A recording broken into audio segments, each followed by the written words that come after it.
शांति। 14 नवंबर 2025 बाबा के महावाक्य। मीठे बच्चे, ऊंच ते ऊंच पद पाना है तो याद की यात्रा में मस्त रहो। यही है रूहानी फांसी। बुद्धि अपने घर में लटकी रहे। प्रश्न: जिनकी बुद्धि में ज्ञान की धारणा नहीं होती है, उनकी निशानी क्या होगी? उत्तर: वह छोटी छोटी बातों में रंज, नाराज होते रहेंगे। जिसकी बुद्धि में जितना ज्ञान धारण होगा, उतनी उसे खुशी रहेगी। बुद्धि में अगर यह ज्ञान रहे कि अभी दुनिया को नीचे जाना ही है, इसमें नुकसान ही होना है, तो कभी रंज नहीं होंगे, सदा खुशी रहेगी। ओम शांति। मीठे मीठे रूहानी बच्चों प्रति रूहानी बाप बैठ समझाते हैं। बच्चे समझते हैं ऊंचे ते ऊंच भगवान कहा जाता है। आत्मा का बुद्धि योग घर की तरफ जाना चाहिए, परंतु ऐसा एक भी मनुष्य दुनिया में नहीं है जिसको यह बुद्धि में आता हो। सन्यासी लोग भी ब्रह्म को घर नहीं समझते। वह तो कहते हम ब्रह्म में लीन हो जाएंगे, तो घर थोड़े ही हुआ। घर में ठहरना होता है। तुम बच्चों की बुद्धि वहां रहनी चाहिए। जैसे कोई फांसी पर चढ़ता है ना, तुम अब रूहानी फांसी पर चढ़े हुए हो। अंदर में है हमको ऊंच ते ऊंच बाप आकर ऊंच ते ऊंच घर ले चलते हैं। अब हमको घर जाना है। ऊंच ते ऊंच बाबा हमको फिर ऊंच ते ऊंच पद प्राप्त कराते हैं। रावण राज्य में सब नीच हैं। वह ऊंच, यह नीच। उन्हों को ऊंच का पता ही नहीं है। ऊंच वालों को भी नीच का पता नहीं रहता। अभी तुम समझते हो ऊंच ते ऊंच एक भगवान को ही कहा जाता है। बुद्धि ऊपर में चली जाती है। वह है ही परम धाम में रहने वाला। यह कोई भी नहीं समझते हैं। हम आत्माएं भी वहां की रहने वाली हैं। यहाँ आते हैं सिर्फ पार्ट बजाने। यह कोई के ख्याल में नहीं रहता। अपने ही धंधे धोरी में लगे रहते हैं। अब बाप समझाते हैं ऊंच ते ऊंच तब बनेंगे जब याद की यात्रा में मस्त रहेंगे। याद से ही ऊंच पद पाना है। नॉलेज जो तुमको सिखलाई जाती है, वह भूलने की नहीं है। छोटे बच्चे भी वर्णन करेंगे, बाकी योग की बात को बच्चे नहीं समझेंगे। बहुत बच्चे हैं जो याद की यात्रा पूरी रीति समझते नहीं हैं। हम कितना ऊंच ते ऊंच जाते हैं। मूल वतन, सूक्ष्म वतन, स्थूल वतन, 5 तत्व यहाँ हैं। सूक्ष्म वतन, मूल वतन में यह नहीं होते। यह नॉलेज बाप ही देते हैं, इसीलिए उनको ज्ञान का सागर कहा जाता है। मनुष्य समझते हैं बहुत शास्त्र आदि पढ़ना ही ज्ञान है। कितना पैसा कमाते हैं। शास्त्र पढ़ने वालों को कितना मान मिलता है। परंतु अब तुम समझते हो इसमें कोई ऊंचाई तो है नहीं। ऊंच ते ऊंच तो है ही एक भगवान। उनके द्वारा हम ऊंच ते ऊंच स्वर्ग में राज्य करने वाले बनते हैं। स्वर्ग क्या है, नर्क क्या है, 84 का चक्कर कैसे फिरता है, यह सिवाय तुम्हारे इस सृष्टि में कोई भी नहीं जानते हैं। कह देते हैं यह सब कल्पना है। ऐसे के लिए समझना है यह हमारे कुल का नहीं है। दिल शिकस्त नहीं होना चाहिए। समझा जाता है इनका पार्ट नहीं है तो कुछ भी समझ नहीं सकेंगे। अभी तुम बच्चों का सिर बहुत ऊंच है। जब तुम ऊंच दुनिया में होंगे तो नीच दुनिया को नहीं जानेंगे। नीच दुनिया वाले फिर ऊंच दुनिया को नहीं जानते। उनको कहा ही जाता है स्वर्ग। विलायत वाले भल स्वर्ग में जाते नहीं हैं, फिर भी नाम तो लेते हैं। हेवन पैराडाइज था। मुसलमान लोग भी बहिश्त कहते हैं, परंतु यह उनको पता नहीं है कि वहां कैसे जाना होता है। अभी तुमको कितनी समझ मिलती है। ऊंच ते ऊंच बाप कितनी नॉलेज देते हैं। यह ड्रामा कैसा वंडरफुल बना हुआ है। जो ड्रामा के राज को नहीं जानते वह कल्पना कह देते हैं। तुम बच्चे जानते हो यह तो है ही पतित दुनिया, इसीलिए चिल्लाते हैं हे पतित पावन, आकर हमको पावन बनाओ।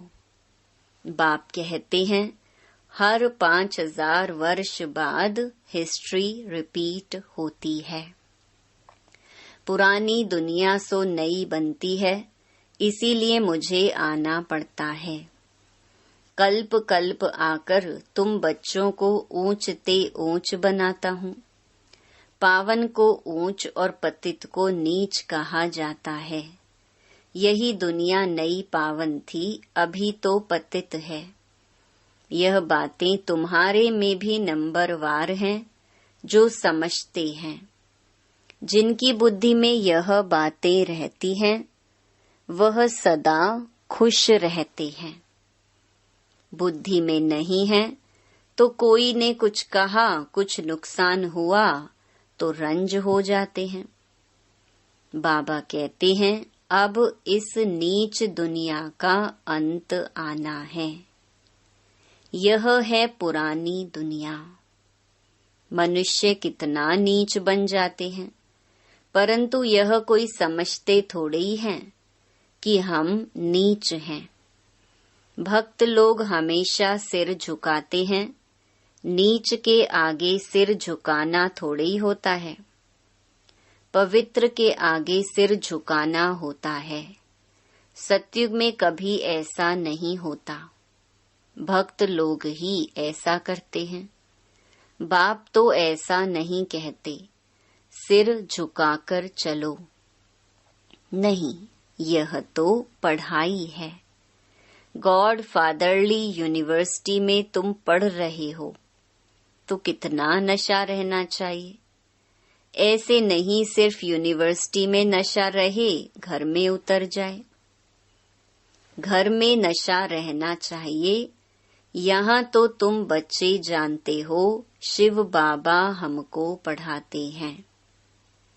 यह तो कहते हैं कि मैं थोड़े ही ज्ञान सागर हूँ। यह बाबा भी ज्ञान का सागर नहीं है। सागर से नदी निकलती है ना। सागर तो एक है। ब्रह्मपुत्रा सबसे बड़ी नदी है। बहुत बड़े स्टीमर्स आते हैं। नदियां तो बाहर भी बहुत हैं। पतित पावनी गंगा यह सिर्फ यहाँ ही कहते हैं। बाहर में कोई भी नदी को ऐसे नहीं कहेंगे। पतित पावनी नदी है, फिर तो गुरु की कोई दरकार नहीं। नदियों में, तालाब में कितना भटकते हैं। कहाँ तो तालाब ऐसे गंदे होते हैं, बात मत पूछो। उसकी मिट्टी उठाकर रगड़ते रहते हैं। अब बुद्धि में आया है, यह सब नीचे उतरने के रास्ते हैं। वो लोग कितना प्रेम से जाते हैं। अब तुम समझते हो कि इस ज्ञान से हमारी आंखें ही खुल गईं। तुम्हारी ज्ञान की तीसरी आंख खुली है। आत्मा को तीसरा नेत्र मिलता है, इसीलिए त्रिकालदर्शी कहते हैं। तीनों कालों का ज्ञान आत्मा में आता है। आत्मा तो बिंदी है, उसमें नेत्र कैसे होगा? यह सब समझने की बातें हैं। ज्ञान के तीसरे नेत्र से तुम त्रिकालदर्शी, त्रिलोकीनाथ बनते हो। नास्तिक से आस्तिक बन जाते हो। आगे तुम रचयिता और रचना के आदि मध्य अंत को नहीं जानते थे। अभी बाप द्वारा रचना के आदि मध्य अंत को जानने से तुमको वर्षा मिल रहा है। यह नॉलेज है ना। हिस्ट्री, ज्योग्राफी भी है, हिसाब किताब है ना। अच्छा तीखा बच्चा हो तो हिसाब करे, हम कितने जन्म लेते हैं, इस हिसाब से और धर्म वालों के कितने जन्म होंगे। परंतु बाप कहते हैं इन सब बातों में जास्ती माथा मारने की दरकार नहीं है। टाइम वेस्ट हो जाएगा। यहाँ तो सब भूलना है, यह सुनाने की दरकार नहीं। तुम तो रचता बाप की पहचान देते हो, जिसको कोई जानते नहीं। शिव बाबा भारत में ही आते हैं, जरूर कुछ करके जाते हैं, तब तो जयंती मनाते हैं ना। गांधी अथवा कोई साधु आदि होकर गए हैं, उन्हों के स्टैंप बनाते रहते हैं। फैमिली प्लानिंग की स्टैंप बनाते हैं। अभी तुमको तो नशा है। हम तो पांडव गवर्नमेंट हैं, ऑलमाइटी बाबा की गवर्नमेंट है। तुम्हारा यह कोट ऑफ आर्म्स है, और कोई इस कोट ऑफ आर्म्स को जानते ही नहीं। तुम समझते हो कि विनाश काले प्रीत बुद्धि हमारी ही है। बाप को हम बहुत याद करते हैं। बाप को याद करते करते प्रेम में आंसू आ जाते हैं। बाबा, आप हमें आधा कल्प के लिए सब दुखों से दूर कर देते हो, और कोई गुरु व मित्र संबंधी आदि किसको भी याद करने की दरकार नहीं। एक बाप को ही याद करो। सवेरे का टाइम बहुत अच्छा है। बाबा, आपकी तो बड़ी कमाल है। हर 5000 वर्ष बाद हमें आप जगाते हो। सभी मनुष्य मात्र कुंभकर्ण की आसुरी नींद में सोए हुए हैं, अर्थात अज्ञान अंधेरे में है। अभी तुम समझते हो भारत का प्राचीन योग तो यह है। बाकी जो भी इतने हठयोग आदि सिखलाते हैं, वह सभी हैं एक्सरसाइज, शरीर को तंदुरुस्त रखने के लिए। अभी तुम्हारी बुद्धि में सारा ज्ञान है तो खुशी रहती है। यहाँ आते हो, समझते हो बाबा रिफ्रेश करते हैं। कोई तो यहाँ रिफ्रेश हो बाहर निकलते हैं, वह नशा खलास हो जाता है। नंबर वार तो है ना। बाबा समझाते हैं यह है पतित दुनिया।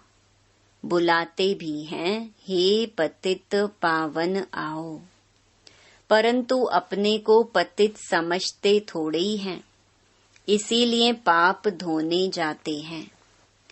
लेकिन शरीर को थोड़े ही पाप लगता है। बाप तो आकर तुम्हें पावन बनाते हैं और कहते हैं मामेकम याद करो तो तुम्हारे विकर्म विनाश होंगे।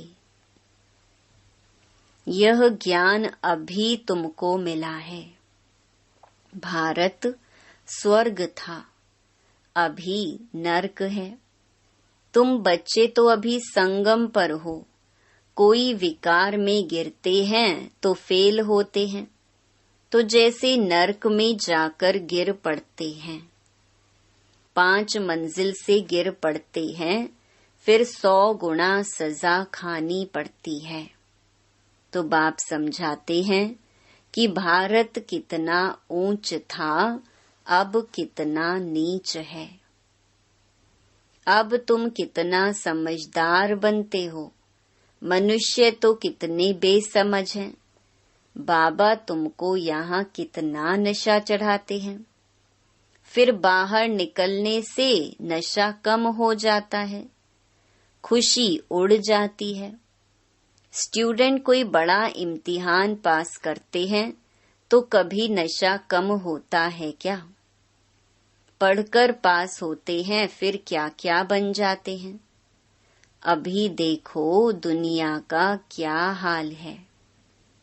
तुमको ऊंच ते ऊंच बाप आकर पढ़ाते हैं, सो भी है निराकार।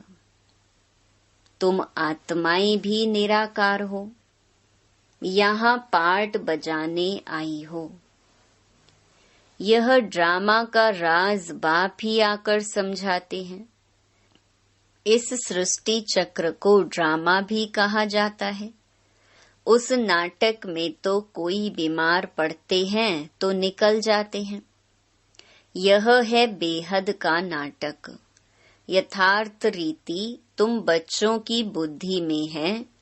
तुम जानते हो हम यहाँ पार्ट बजाने लिए आते हैं। हम बेहद के एक्टर्स हैं। यहाँ शरीर लेकर पार्ट बजाते हैं। बाबा आया हुआ है, यह सब बुद्धि में होना चाहिए। बेहद का ड्रामा कितना बुद्धि में रहना चाहिए। बेहद विश्व की बादशाही मिलती है तो उसके लिए पुरुषार्थ भी ऐसा अच्छा करना चाहिए ना। गृहस्थ व्यवहार में भी भल रहो, परंतु पवित्र बनो। विलायत में ऐसे बहुत हैं, जब बूढ़े होते हैं तो फिर कंपेनियनशिप के लिए शादी करते हैं, संभालने के लिए फिर विल करते हैं, कुछ उनको कुछ चैरिटी को। विकार की बात नहीं रहती है। आशिक माशूक भी विकार के लिए फिदा नहीं होते हैं, जिस्म का सिर्फ प्यार रहता है। तुम हो रूहानी आशिक, एक माशूक को याद करते हो।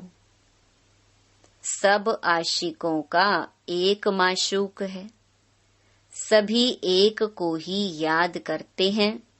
वह कितना शोभनिक है। आत्मा गोरी है ना, वह है एवर गोरा। तुम तो सांवरे बन गए हो, तुमको वह सांवरे से गोरा बनाते हैं। यह तुम जानते हो कि बाप हमें गोरा बनाते हैं। यहाँ बहुत हैं जो पता नहीं किस किस ख्यालात में बैठे रहते हैं। स्कूल में ऐसे होता है, बैठे बैठे कहाँ बुद्धि बाइस्कोप तरफ, दोस्तों आदि तरफ चली जाती है। सत्संग में भी ऐसा होता है। यहाँ भी ऐसे है, बुद्धि में नहीं बैठता तो नशा ही नहीं चढ़ता, धारणा ही नहीं होती जो औरों को कराएं। बहुत बच्चियां आती हैं जिनकी दिल होती है सर्विस में कहाँ लग जाएं, परंतु छोटे छोटे बच्चे हैं। बाबा कहते हैं बच्चों को संभालने के लिए कोई माई को रख दो। यह तो बहुतों का कल्याण करेंगी। होशियार हैं तो क्यों नहीं रूहानी सर्विस में लग जाएं। 5-6 बच्चों को संभालने के लिए कोई माई को रख दो। इन माताओं की अब बारी है ना। नशा बहुत रहना चाहिए। आगे होगा पुरुष देखेंगे कि हमारी स्त्री ने तो सन्यासियों को भी जीत लिया है। यह माताएं लौकिक पारलौकिक का नाम बाला करके दिखाएंगी। अच्छा, मीठे मीठे सिकिलधे बच्चों प्रति माता पिता बाप दादा का याद प्यार और गुड मॉर्निंग। रूहानी बाप की रूहानी बच्चों को नमस्ते। धारणा के लिए मुख्य सार। पहला, तुम्हें बुद्धि से सब कुछ भूलना है। जिन बातों में टाइम वेस्ट होता है वह सुनने सुनाने की दरकार नहीं है। दूसरा, पढ़ाई के समय बुद्धि योग एक बाप से लगा रहे। कहाँ भी बुद्धि भटकनी नहीं चाहिए। निराकार बाप हमें पढ़ा रहे हैं, इस नशे में रहना है। वरदान, अपनी महानता और महिमा को जानने वाले, सर्व आत्माओं में श्रेष्ठ, विश्व द्वारा पूजनीय भव। हरेक ब्राह्मण बच्चा वर्तमान समय विश्व की सर्व आत्माओं में श्रेष्ठ है और भविष्य में विश्व द्वारा पूजनीय है। नंबरवार होते हुए भी लास्ट नंबर का मणका भी विश्व के आगे महान है। आज तक भक्त आत्माएं लास्ट नंबर के मणके को भी आँखों पर रखती हैं, क्योंकि सभी बच्चे बाप दादा के नैनों के तारे हैं, नूरे रतन हैं। जिसने एक बार भी मन से सच्चे दिल से अपने को बाप का बच्चा निश्चय किया, डायरेक्ट बाप का बच्चा बना, उसे महान व पूजनीय बनने की लॉटरी व वरदान मिल ही जाता है। स्लोगन, स्थिति सदा खजानों से संपन्न और संतुष्ट रहे तो परिस्थितियां बदल जाएंगी। अव्यक्त इशारे, अशरीरी व विदेही स्थिति का अभ्यास बढ़ाओ। बाप दादा अचानक डायरेक्शन दे कि इस शरीर रूपी घर को छोड़, देह अभिमान की स्थिति को छोड़, देही अभिमानी बन जाओ। इस दुनिया से परे अपने स्वीट होम में चले जाओ तो जा सकते हो।